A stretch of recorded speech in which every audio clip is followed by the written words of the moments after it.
अस्सलाम वालेकुम नाज़रीन, शामी रोनी टीवी के साथ एम ए शामी आपकी खिदमत में हाज़िर है। अप्रैल का महीना बहुत ही हैरत अंगेज़ और हैजान खेज़ है, और मुल्की हवाले से भी और बैनुल-अक़वामी दुनिया के लिहाज से भी और रूहानी हवाले से भी, क्योंकि रमज़ान मुबारक शुरू हो रहा है और आप सबको हमारी टीम की तरफ से रमज़ान का महीना मुबारक हो। इस ख़ास महीने में ख़ास बरक़ात के महीने में ख़ास शर्फ़ आ रहे हैं। आम अमूमी तौर पर जो शर्फ़ होते हैं, सियारागन के शर्फ़ होते हैं, 1 महीने या 2 महीने के वक्फ़े के बाद आते हैं, लेकिन इस महीने ख़ुसूसी तौर पर रमज़ान के महीने में शर्फ़ मरीख़ भी, शर्फ़ क़मर भी, शर्फ़ ज़ोहरा भी, शर्फ़ शम्स भी, और ये इतनी बड़ी बड़ी तब्दीलियाँ आ रही हैं। इसके साथ वैदिक एस्ट्रोलॉजी के मुताबिक 4 बड़े सितारे आपके यानी राहु केतु और ज़ुहल और मुश्तरी अपने घर तब्दील कर रहे हैं। यानी ये महीना ऐसा महीना मुझे महसूस हो रहा है कि पूरी दुनिया में हलचल तो हो रही है, लेकिन ये हलचल एक्सट्रीम लेवल पे चली जाएगी, उसकी शिद्दत मज़ीद बढ़ जाएगी और कुछ गैर यकीनी ऐसे हालात और वाक़यात पैदा होंगे जो कि आपने पहले नहीं सोचे होंगे, और आप हैरान हो जाएंगे कि ये भी ऐसे वाक़यात हो सकते हैं। इंसानी ज़िंदगी में अचानक बड़ी बड़ी तब्दीलियाँ आएंगी, कई रिलेशनशिप बनेंगे, कई रिलेशनशिप टूटेंगे, नए हालात और वाक़यात का सामना करना पड़ेगा, आपका नया लाइफ साइकिल शुरू होगा। तो सबसे पहले आगाज़ करते हैं शर्फ़ क़मर से, जो कि 3 अप्रैल को है, और इसका टाइम जो है 1:38 से लेकर 3:37 पे। ये पहले टाइम नोट कर लें, उसके बाद फिर इसकी मैं मज़ीद वज़ाहत बताता हूँ। उसी तरह फिर इसके बाद शर्फ़ मरीख़ आएगा। शर्फ़ मरीख़ का जो वैदिक एस्ट्रोलॉजी के मुताबिक जो शर्फ़ आ रहा है वो भी 3 अप्रैल को है। इस वक्त ख़ास मरीख़ के साथों में आप ख़ुसूसी तौर पर लोहे मरीख़ बना सकते हैं, दूसरी चीज़ें बना सकते हैं, जिसकी पिछली वीडियो में भी मैंने वज़ाहत की हुई है। इस तरह शर्फ़ ज़ोहरा है, 29 अप्रैल को आ रहा है। ये भी बड़ा इंपॉर्टेंट टाइम है तज़कीर के लिए, मोहब्बत के लिए, तज़कीर खलक़ के लिए। जितने भी जज्बाती मामला हैं, मियाँ बीवी के मामला, हुब के मामला, रिश्ते के मामला, रिश्तों की बंदिश के मामला, तमाम मामलों में बेहतरी के लिए ख़ास वक्त है। और सबसे बढ़ के शर्फ़ शम्स है, जो कि 8 अप्रैल को आ रहा है। और इसी तरह ख़ास ये जो दोस्तारों का मिलाप का जो कुरान भी बन रहा है, मुश्तरी ज़ोहरा कुरान भी 30 अप्रैल को बन रहा है।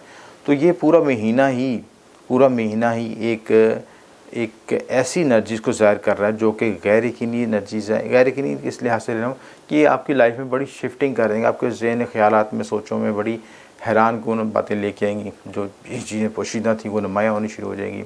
आपके ख़यालात और वाक़यात में नई तब्दीलियाँ आपको नई सोच पे मजबूर कर देंगी सिलसिला। और कुछ लोग अपनी जगह तब्दील कर लेंगे, कुछ लोग जॉब तब्दील कर लेंगे, कुछ लोगों की ज़िंदगी में नई हालात और वाक़यात ऐसे होंगे जो कि पहले नहीं थे, जिनको अब नहीं महसूस कर रहे थे, वो गैर यकीनी तौर पे होने शुरू हो जाएंगे। तो 23 अप्रैल को जो है जो शर्फ़ शम्स है, ये बुनियादी वीडियो तो हम शर्फ़ शम्स को हम डिस्कस करेंगे इसमें, लेकिन इसमें ख़ास जो है अप्रैल के महीने में जो ख़ास डेट्स आ रही हैं जो उनको भी हम डिस्कस करेंगे साहब। 12 अप्रैल को राहु केतु की तब्दीली आएगी, और राहु जो है बुर्ज हमल में और केतु जो है बुर्ज मीज़ान में आ जाएगा। इसी तरह स्यारा मुश्तरी की तब्दीली जो है वो भी 13 अप्रैल को हो जाएगी, बुर्ज हौज़ में तब्दील हो जाएगा और अपने ऑन साइन में चला जाएगा।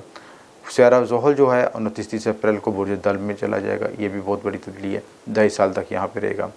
इसी तरह ये जो अहम डेटें बताई जा रही हैं, इससे पहले आपको हालात और वक़्त में आपको मुल्की और गैर मुल्की लिहाज से भी और इनफरादी ज़ायचों के लिहाज से भी तब्दीलियाँ महसूस होना शुरू हो जाएंगी।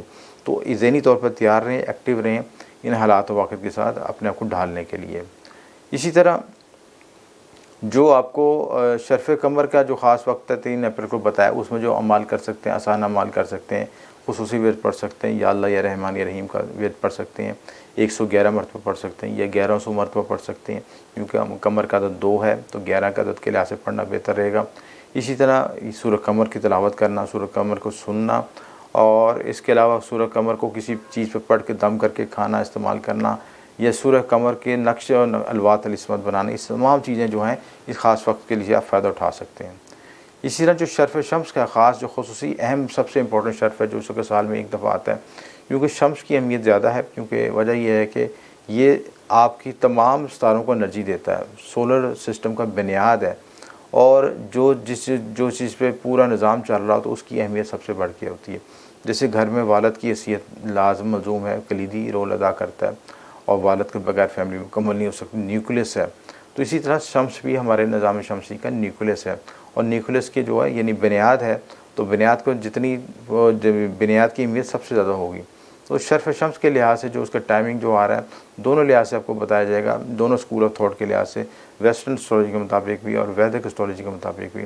वेस्टर्न एस्ट्रोलॉजी के मुताबिक ये जो है 8 अप्रैल को 1:28 से शुरू होकर 9 अप्रैल के 1:53 तक रहेगा। और वैदिक नजूम के मुताबिक 23 अप्रैल को 1:15 से लेकर PM और इंतहा जो है 24 अप्रैल 1:51 या 52 तक ये रहेगा। शहरों के लिहाज से, मुल्कों के लिहाज से अपना फ़र्क आप अपने GMT के लिहाज से फ़र्क निकाल सकते हैं और अपना यूज़ कर सकते हैं। अब तो आप घड़ी में, हर घड़ी में लोगों के पास वर्ल्ड क्लॉक होता है, उसका अपना एनालिसिस करके अपना वक्त तजवीज़ कर सकते हैं। इसी तरह जो है शम्स के लवाज़मत के लिहाज से, शर्फ शम्स के लिहाज से आपने आसान चीज़ बताऊँगा जो कि हर कोई शख्स कर सकता हो। उसमें आप शम्स का वजीफ़ा पढ़ सकते हैं, या हयो या क़य्यूम 100 मरतबा पढ़ लें, 1000 मरतबा पढ़ लें। सूरज शम्स का पढ़ना बेहतर होगा आपके लिए। और असल में इस ख़ास वक्त का मकसद ये होता है कि जिनके ज़ायचे में शम्स कमज़ोर है, या जो शम्स की मैक्सिमम एनर्जी हासिल करना चाहते हैं, अपनी तस्कीर को बढ़ाना चाहते हैं, तस्कीर खलक के अमलियात करना चाहते हैं, आला हकाम के सामने मोअज़्ज़ज़ होना चाहते हैं, या ज़िंदगी में ग्रोथ करना चाहते हैं, या उनके, क्योंकि शम्स जिनके ज़ायचे में कमज़ोर होगा, मैंने पिछली वीडियो में बताया था कि उनके लिए ग्रोथ करना बहुत मुश्किल होगा। उनका अक्सर देखा जाएगा ज़ायचे में तो उनका वालिद के साथ इख्तिलाफ़ात होंगे, बड़ों के साथ इख्तिलाफ़ात होंगे, गवर्नमेंट जॉब के साथ कोई इख्तिलाफ़ात होंगे, गवर्नमेंट जॉब नहीं मिलेगी, या जिस लेवल पे वो काम करना चाहते हैं वो उस लेवल पे नहीं मिल सकेंगे। जब भी ये मैनेजमेंट के शोबे में आएंगे, इनके इख्तिलाफ़ात परेशानियाँ बढ़ेंगी, इनके लड़ाई झगड़े होंगे, कशीदगियाँ पैदा होंगी। तो ये सारे मामला जो है शम्स की कमज़ोरी की वजह से पैदा होते हैं। शम्स जो है आपका जो जिस एनर्जी को कंट्रोल करता है वो आपकी ज़ात की तकमील करती है आपकी, क्योंकि वैदिक एस्ट्रोलॉजी में शम्स को है हम रूह का कारक समझते हैं। यानी रूह आपकी मजबूत होगी, रूह में बलीदगी होगी तो मजबूती होगी, तो आपका बाकी निज़ाम भी अच्छे तरीके से सर अंजाम दे सकेंगे। तो इस लिहाज से समझना ज़रूरी है कि शम्स की ताकत को बढ़ाना ज़रूरी है। शम्स आपके सेल्फ़ एनर्जी को बिल्ड करता है, आपके सेल्फ़ कॉन्फिडेंस को बनाता है, आपकी पर्सनैलिटी को डेवलप करता है, ग्रोम करता है। और अगर ये जिस ज़ायचे में कमज़ोर होगा तो आपने बहुत से ऐसे लोगों को देखा होगा कि उनके पास डिग्रीज़ बहुत होती हैं, बहुत कुछ नॉलेज होता है, बहुत टैलेंट होता है, लेकिन अपने आप को एक्सप्रेस नहीं कर सकते, लोगों के सामने नुमाया नहीं हो सकते, और लोग उनकी अहमियत को फॉलो नहीं करते, उनको रिस्पेक्ट नहीं देते जो उनका मकाम है। तो वह सारी कमज़ोरी शम्स की कमज़ोरी होती है। तो शम्स को ताकत बनाने के लिए तो वजूहत कुछ भी हो, चाहे ज़ायचे में शम्स ग्रहण की हालत में हो, राहु केतु से ग्रहण लगा, कोई भी वजूहत हो, उसकी वजह से उनको ग्रोथ रुक जाती है। या बाज़ हालतों में देखा है कि जिनका शम्स कमज़ोर होता है, उनका इम्यूनिटी सिस्टम वीक होता है, उनका डिफेंस सिस्टम वीक होता है, उनको फ़ौरन बीमारी लग जाती हैं, निज़ाम हज़म की बीमारी लग जाती हैं, खून की बीमारी लग जाती हैं, और उनकी सेहत भी मुतासर रहती है, और उनकी पर्सनैलिटी उस लिहाज से डेवलप नहीं हो सकती जितनी वो लिहाज से मेहनत करते हैं, एफर्ट कर सकते हैं। तो शम्स को ताकत को बेहतर बनाने के लिए ये है कि एक तो आप लोहे शम्स बना सकते हैं, इस ख़ास वक्त में शम्स का विर्द पढ़ सकते हैं, या हयो क़य्यूम का विर्द बताया आपको। इसी तरह सूरज शम्स पढ़ सकते हैं, सूरज शम्स की तिलावत सुन सकते हैं, सूरज शम्स को आप अपने नाम और वालदा के नाम के दाद मुताबिक सुन सकते हैं, लिख सकते हैं, सूरज शम्स को लिख सकते हैं, उसका नक्श लिख सकते हैं, यानी मुख्तलिफ़ असलूब हैं। और उस वक्त लिखें जब ये इसकी पहली सातें हों, मखसूस सातें हों, जो आपको कोशिश करूँगा कि नेक्स्ट वीडियो जो है शर्फ शम्स में जो बनाएँ उसमें शर्फ शम्स का तिलिस्मी चिराग भी बनाना बताएँगे, शर्फ शम्स की अंगूठी भी किस तरह लिखा जाता है, नेक्स्ट किस तरह लिखा जाता है, ये सारी तफसीलात में इंशाल्लाह कोशिश करें कि नेक्स्ट इसका फॉलोअप दें और आपको मज़ीद गाइड करें कि उस वक्त सब किस तरह फ़ायदा उठा सकते हैं।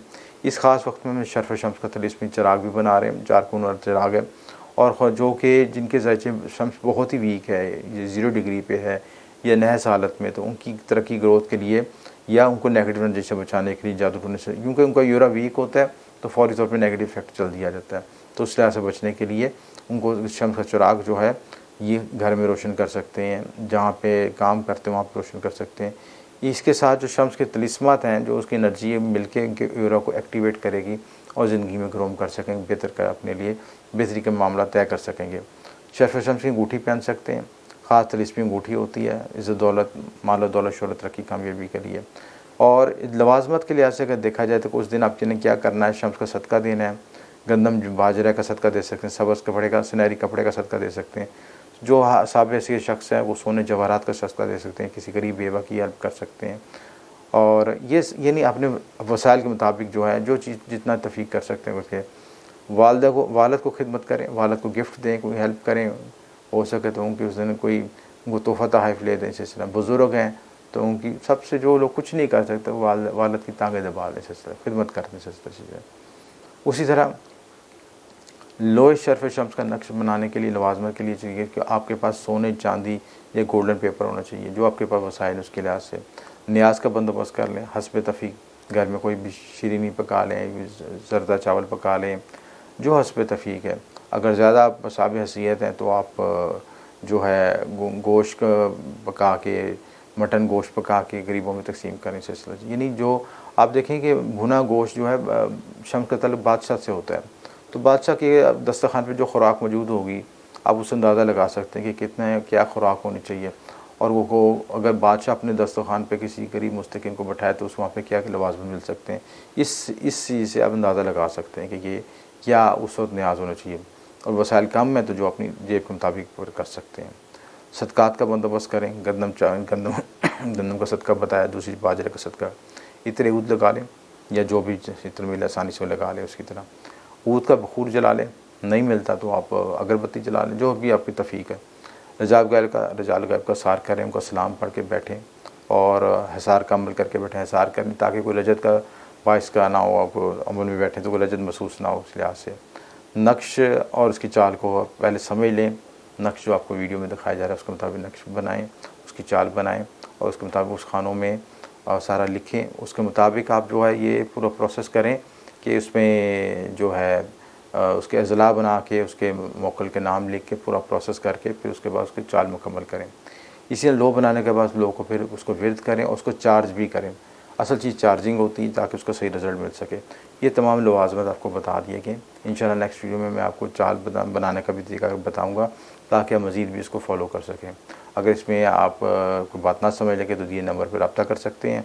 और जो लोग बहन भाई अपने ज़चा या इस्तिखारा या अपने लिए शर्फ़ शम्स के अलवा या कोई भी अलवा इसमें शर्फ़ मरीख, शर्फ़ ज़ोहरा की अलवा बनवाना चाहते हैं तो ये नंबर पर रब्ता कर सकते हैं, ख़ुद भी बना सकते हैं। और जो हमारी खिदमत चाहें तो वो दिए नंबर पर रब्ता कर सकते हैं। आपको शुक्रिया। M A Shami.